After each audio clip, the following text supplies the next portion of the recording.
그 청약통장이 당첨이 한 10번 이상 됐어요. 세대 원도 청약통장을 할 수가 있어요. 가점이 높다고 하더라도 이제 강남 아파트는 이제 그림의 떡이 된 거죠. 청약을 해서 노리는 전략을 썼던 거죠. 그 여러 번 당첨되는 구조로 만들어서 재테크를 하는 것 대신에 이제 절대 실패하지 않는 투자법이다. 왜냐면은 수도권에는 많이 안 오르는 단지들이 있어요. 그러니까 실제 투자금은 2천만 밖에 안 들어왔던 거예요. 근데 그게 지금 한 4억에서 5억 하거든요. 구독, 좋아요 부탁드립니다. 집을 사는 사람들 네네. 제일 궁금한 게 분양권을 어떻게 네. 청약하고 중도금은 어떻게 네네네. 하고 잔금까지 어떻게 하는지 전체적인 과정을 잘 모르는 경우가 네네. 많습니다. 네네. 그 부분에 대해서 말씀 네. 부탁드립니다. 일단은 이제 청약이 당첨이 되시는 분과 분양권 위주로 사시는 분들이 나뉠 거예요. 그래서 청약이 당첨이 되면은 이제 청약통장은 이제 날라가니까 다시 새로 만드셔야 되는 거고, 그래서 1순위 자격을 만들려면 뭐 특유가지구 같은 경우 2년, 그 다음에 일반 지역 같은 경우 비조정 지역 같은 경우 1년이면 돼도 1순위 자격이 되고, 심지어 6개월만 또 그 금액을 맞추면 또 1순위 되는 지역들도 있거든요. 그러니까 그렇게 해서 계속해서 청약에 넣으실 수 있는 방법이 있고, 청약이 당첨이 되면 청약이 당첨되는 순간 이제 내가 주택을 보유하게 되는 거예요. 그래서 이제 포기하지 않는 한, 그래서 이제 당첨이 되고 계약을 한다고 하면 청약 당첨일로부터 내 주택을 소유하게 되는 거고, 분양권 같은 경우에는 이제 얘기가 다른 게 이미 이제 합법적으로 전매 제한 기간이 있어요. 그러니까 청약이 당첨되고 뭐 6개월 정도는 이제 전매가 금지가 돼 있다가 그 이후에는 이제 전매가 풀리면 그거를 이제 분양권을 살 수가 있는 거거든요. 그렇게 되면은 일단은 계약금이 필요하고요. 계약금. 그 다음에 중도금 대출은 통상 60%가 대출로 해서 나눠서 나오는 거예요. 중도금이 완공 때까지. 왜냐면 분양권이 이제 최소 뭐 2년에서 3년 정도 이제 시간이 필요하지 않습니까? 집을 짓는데. 근데 그때마다 대출이 중도금 대출을 실행을 하게 되면, 신청을 하게 되면 그 이제 3개월마다 혹은 4개월마다 중도금 대출이 이제 실행이 되는 거예요. 그래서 10% 계약금만 있으면 중도금 대출을 통해서 이제 분양을 받을 수가 있는 거고, 그리고 이제 잔금 때 입주할 때 되면은 이제 나머지 30%를 잔금을 내셔야 되잖아요. 통상 집값에 30%를 잔금을 내시는데, 이때도 이제 전세를 맞출 수가 있는 거예요. 그러니까 통상 집값이 5억이다 그러면은 10%면 5천만 원이잖아요. 그러니까 5천만 원은 필요한 거고 나머지 60%는 중도금 대출.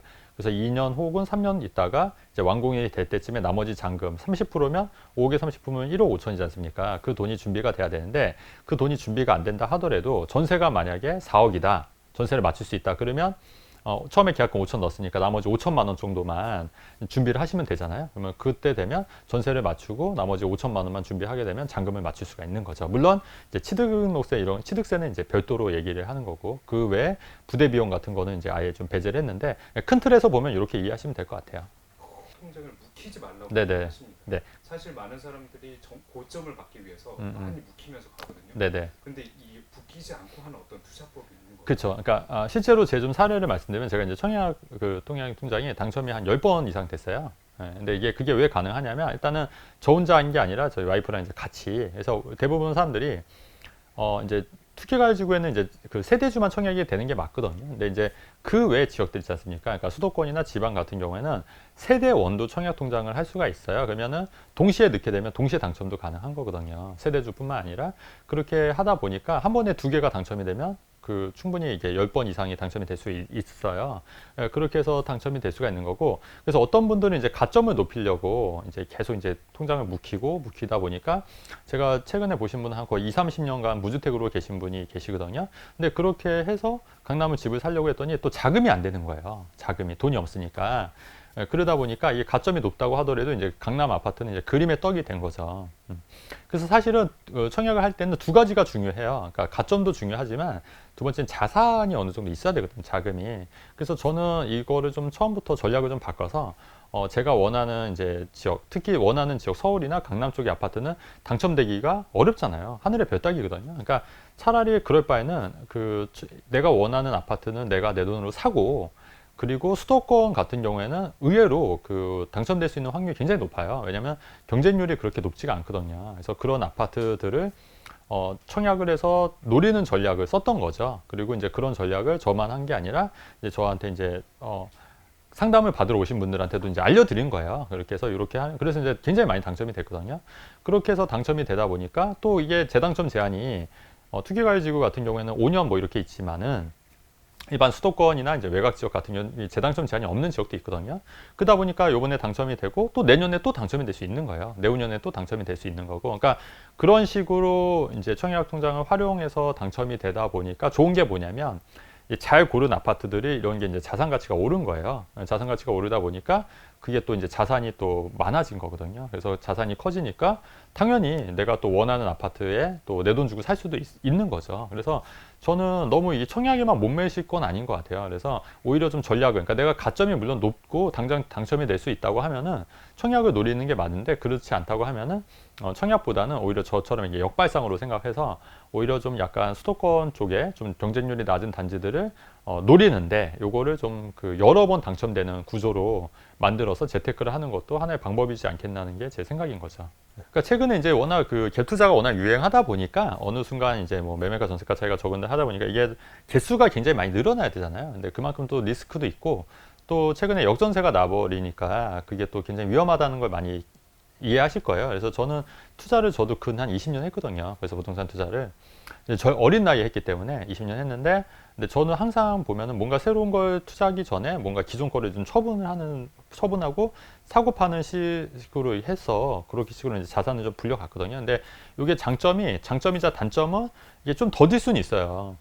왜냐면 한 번에 이제 그 운 좋게 한 번에 막 했는데 이게 자산 가치가 올라가 버리면 굉장히 큰 돈을 만질 수가 있는데, 갭 투자 같은 경우에. 근데 대신에 또 그만큼 리스크도 분명히 존재하는 부분이잖아요. 근데 저는 이제 그런 리스크를 좀 많이 줄이기 위해서 좀 이렇게 내가 팔고 사고 이런 전략을 통해서 지금 이제 어느 정도 자산을 형성했는데, 이 방법은 대신에 이제 절대 실패하지 않는 투자법이다. 왜냐면은 내 자산 가치에서 절대 무리하지 않는 투자를 하고 있기 때문에 이렇게 투자를 하면은 물론 시간은 조금 더 걸릴 수 있지만은 안전하게 투자할 수 있는 방법이라고 생각을 합니다. 5억대는 없고요. 실제로 이제 5억대 아파트는 이제 나홀로도 요새 넘고, 5억대라고 하는 건 이제 거의 막 18평 있지 않습니까? 예. 뭐 가양동에 도시개발 아파트 이런 거 있잖아요. 18평, 20평. 이런 거는 이제 5억대, 6억대도 있어요. 근데 이제 그런 데 사이에는 이제 방 하나, 화장실 하나고 옛날 아파트다 보니까 이제 사기 힘들 거고, 가끔 이제 빌라식으로 나올 아파트들이 있어요. 이제 그런데도 근데 그런 건 아파트라고 하기에는 좀 그렇고 빌라라고 보여주시면 되고, 다만 이런 건 있어요. 지금 5억대로 수도권에 잘만 찾으면 괜찮은 아파트들이 꽤 있어요. 그래서 우리가 또 편견을 좀 버려야 되는 게, 제가 작년 연말에서 올해 초에는 강남이나 서울의 아파트가 바닥이기 때문에 지금 이제 아파트를 사야 된다고 제가 많이 제 유튜브에서도 얘기했고, 또 제가 출연한 후랭이TV에서도 많이 얘기해서 그때 또 잡으신 분들 많이 계시거든요. 근데 그때 잡았던 분들은 한 3, 4억 정도 이미 올랐어요. 근데 이제 그러면 지금 시점에서 서울 아파트를 사야 되는 게 맞냐? 근데 저는 그거는 조금 한 박자 늦었다고 보거든요. 그런데 하지만 한편으로는 지금 수도권에는 많이 안 오르는 단지들이 있어요. 수도권에는 서울만큼 많이 안 오르는 단지들이 있는데, 우리가 항상 생각할 게 뭐냐면 일단 강남이 오르고요. 그 다음에 서울이 오르고 수도권이 오르고 지방이 따라 올라가는 경향이 있거든요. 그렇다고 하면은 지금 현재 타이밍상은 서울 많이 오른 서울보다는 좀 덜 오른 저평가된 수도권 위주의 좋은 기회들이 많이 있을 거고, 그런 수도권 아파트 중에 대단지 신축 아파트인데도 불구하고 분양가나 매매가가 5억인 아파트들이 있어요. 그래서 이제 오히려 그런 거를 역발상으로 생각해서 이런 쪽에 투자를 한다고 하면은 전 나쁘지 않다고 보는 견해거든요.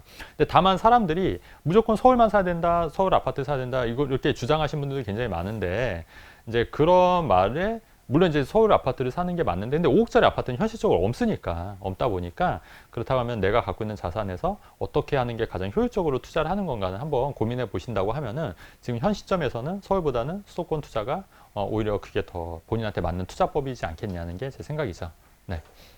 그러면 이제 괜찮은 아파트를 찾으려면 어떤 저평가된 네. 아파트를 찾을 수 있어야 되는데, 그 찾는 방법 네네. 6가지를 책에 네네. 명시하셨더라고요. 네네네. 그거에 대해 말씀. 네. 일단은 큰 틀에서 보면은 이제 인근 지역과 유사 지역을 좀 비교해야 돼요. 그러니까 내가 사고자 하는 아파트가 인근 지역보다 싼지, 그 다음에 이제 유사 지역은 뭐냐면, 예를 들어서 마곡과 판교는 위치는 다르지만 그래도 약간 기업 도시 형태로 좀 비슷한 면이 있거든요. 그러면은 판교가 마곡보다는 그래도 한 10% 정도는 더 비싸거든요. 근데 어느 순간 이게 판교가 마곡에 비해서 한 상대적으로 좀 저평가될 때가 있어요. 근데 그럴 때는 오히려 이때가 더 기회가 되는 거거든요. 그래서 인근 지역과 유사 지역을 통해서 이제 저평가 아파트를 찾는 방법이 가장 중요하고요. 그 다음에 책에도 언급했듯이 이제 급매물 위주로 하게 되면은 아무래도 뭐 갑자기 영인애가 해외로 가게 된다거나 갑자기 사정이 있을 수 있거든요. 급매물이 나올 수 있거든요. 그래서 그런 급매물들을 잡는 방법이 있는 거고, 그 다음에 또 그 상가 같은 경우에는 이제 임차가 아예 뭐 국민은행이라든가 뭐 큰 병원이 이게 임차가 맞춰진 상가 같은 경우에도 어떻게 보면은 좀 저평가될 수가 있는 거예요. 왜냐면 안정적으로 확정적으로 이제 수익률이 나오니까. 다만 이제 이 상가는 조심해야 될 게 뭐냐면, 그 시행사나 분양 대행사에서 요거를 상가를 이제 수익률을 높여서 일부러 맞춰놓고 그 판매하는 경우도 있어요. 그래서 그런 거는 굉장히 주의해야 된다는 거예요. 그래서 주의해야 되고, 물론 책에 썼지만, 그래서 그런 거를 주의하기 위해서는 이제 주변 시세랑 임대료 시세랑 비교를 해봐서 이제 그 상가가 저평가되는지 안 되는지 판가름해야 될 것 같고, 그 다음에 아까 얘기했듯이 청약, 분양가 상한제 아파트는 일반적으로 주변 시세보다 낮게 분양가가 책정이 되거든요. 그래서 이런 분양가 상한제 아파트를 잡으려면 아까 제가 말씀드린 그런 청약을 노리는 전략, 혹은 분양권을 사는 전략을 통해서 또 저평가 아파트를 살 수가 있는 거고, 그 다음에 이제 전세가율이 높은 아파트나 오피스텔도 좀 저평가 된다고 볼 수 있어요. 근데 이제 다만 전세가만 높다고 저평가 된다는 건 아니고, 여기에 이제 불을 당겨줄 호재가 있어야 되거든요. 그러니까 예전에 제가 이제 가양동 같은 경우에도 전세가 높은 아파트에 투자했던 이유가 가양동 일대가 이제 9호선이 들어올 예정이었던 거예요. 그래서 가양동 일대 아파트를, 근데 전세가가 매매가랑 차이가 없다 보니까 그 갭 차이를 이용해서 투자를 했는데 9호선이 이제 발표가 나고 확정이 되고 완공이 되니까 이제 부동산 가격이 많이 올랐거든요. 그러니까 매매가 전세가 차이만 보진 마시고 여기에 불을 당겨줄 호재가 무엇인지, 그리고 집값을 견인할 어떤 여러 가지 요소들을 같이 파악하는 게 중요할 것 같다는 말씀을 좀 꼭 드립니다. 그리고 네 번째는 뭐냐면, 마이너스 프리미엄이 나오는 아파트나 오피스텔도 있어요. 그러니까 예를 들어서 입주 물량이 많은 지역들 있지 않습니까? 그러니까 예를 들어서 그 2019년도쯤에 하남 쪽, 2018년 19년도에 하남 쪽이 그 오피스텔이 많이 입주를 하면서 그 마이너스 프리미엄 나는 오피스텔이 많이 있었거든요. 그래서 그때 아마 그 기사들 보시면 입주 물량으로 오피스텔 마이너스인데, 물론 이제 원룸은 그때 비해서 많이 안 올랐어요. 근데 그때 이제 투룸이나 큰 평수는 그래도 한 1억 정도 올랐거든요. 오피스텔인데도 불구하고. 그렇기 때문에 오히려 그렇게 마이너스 프리미엄을 잡으신 분들은 훨씬 더 이제 오피스텔로 실적을 남길 수가 있는 건데, 오피스텔이 또 좋은 게 뭐냐면, 그 시세 차익도 시세 차익이지만 이렇게 잘만 고르면 시세 차익을 낼 수도 있는 것도 있지만 월세가 나오잖아요. 월세가 꾸준히 나오기 때문에 그런 임대 수익은 또 덤으로 가져갈 수 있었던 거고, 실제로 3억대 오피스텔이었는데 투룸인데 3억대 오피스텔이라는 분양가가 근데 마이너스 3천으로 나온 거예요. 계약금 포기 물건으로. 근데 2억 7천이었지 않습니까? 근데 그게 전세를 또 2억 5천을 맞춘 거예요. 그러니까 실제 투자금은 2천만 밖에 안 들어왔던 거예요. 근데 그게 지금 한 4억에서 5억 하거든요. 벌써? 그러면 그렇게 따지면은 오피스텔임에도 불구하고 한 1, 2억은 그냥 오른 거잖아요. 그렇기 때문에 이렇게 마이너스 프리미엄이 나는 경우 있고, 또 아파트는 어떤 경우가 있었냐면, 김포 같은 경우에도 입주 물량이 많다 보니까 그때도 마이너스 프리미엄이 좀 있었어요. 그리고 심지어 계약금 포기하는 물건들이 좀 있었거든요. 그래서 그때 이제 김포에 계약금 포기하는 물건들 잡으셨던 분들은 또 김포가 또 좀 많이 떴을 때가 있었고, 지금 물론 이제 좀 떨어졌다 다시 오르고 있긴 한데, 김포 아파트를 마이너스 프리미엄으로 잡으신 분들은 또 괜찮았거든요. 그래서 그렇게 마이너스 프리미엄 나는 물건을 또 잡으면 또 저평가된 기회를 잡을 수 있다. 이렇게 보시면 됩니다. 오늘 이번에 나온 신간 네. 책 소개 한번 부탁드립니다. 네, 가장 효율적인 부동산 투자법은 좀 이게 초보 투자자들뿐만 아니라 그다음에 투자를 좀 그래도 좀 해보신 분들한테도 좀 적합한 책일 수 있는데, 여기에 좀 내용을 좀 광범위하게 다뤘어요. 그래서 우리가 이제 대부분 부동산 투자라고 하면은 굉장히 선입견들이 돈이 많이 있어야 된다고 생각하거나 아니면 공부를 정말 많이 해야 된다고 생각을 하는데, 사실 꼭 그렇지만은 않거든요. 그래서 이제 우리가 가장 효율적으로 투자를 하기 위해서는 최소한의 이제 공부를 하고 또 이제 지혜롭게 하면 되기 때문에, 사실 지식보다 지혜가 더 중요하다고 생각하거든요. 그래서 이제 너무 많은 지식을 쌓아서 투자를 하는 것보다는 어떻게 현명하게 올바른 의사 결정을 할 수 있는 그런 지혜를 기르는 게 더 중요하다고 생각해서 그런 내용에 좀 초점을 맞춰서 사례 위주로 좀 쓴 책이기도 하고, 그렇기 때문에 좀 광범위하게 좀 다른 면도 있어요. 그래서 뭐 세금이라든가 또 운 부분도 있을 수 있고, 왜냐하면 운도 또 투자에 있어서 굉장히 중요한 부분이기 때문에, 그 다음에 그런 사례 위주, 그 다음에 저평가된 부동산을 어떻게 찾는지, 그러니까 너무 많은 거를 담으려고 하다 보니까 좀 책이 좀 광범위하게 된 부분도 있고, 그러다 보니까 어떤 분들한테는 좀 자세히가 아닌 것 같아서 좀 그런 부분이 있을 수 있는데, 나머지 그런 자세한 부분들은 이제 퍼즐 맞추듯이 여러분들이 직접 좀 찾아서 공부하시면서 좀 하시면 좋을 것 같고, 이 책은 어떻게 보면은 부동산 투자의 어떤 개론서 역할을 좀 하실 수 있을 것 같아요. 그래서 이 책을 토대로 이제 어떻게 좀 자기가 부족한 부분을 이제 자꾸 메꿔서 올바른 현명한 의사결정을 할 수 있는 그런 지혜를 쌓을 수 있는 책이라고 보시면 될 것 같습니다. 네.